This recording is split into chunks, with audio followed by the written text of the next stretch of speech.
This 5-minute solution will show you how to link Xbox to Epic Games.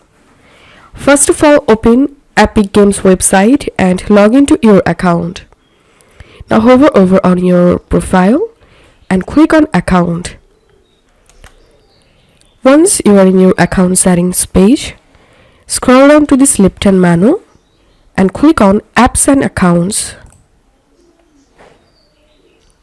And here select Accounts and you will get Xbox here.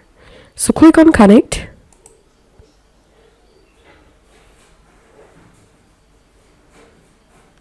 Click on Link Account.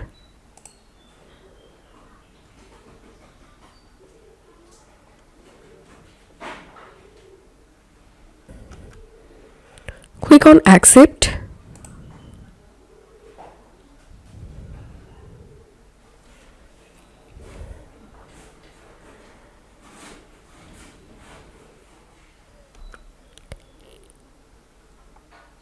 And that's it. As you can see, I've successfully connected my Xbox to my Epic game. So this is how we can do it.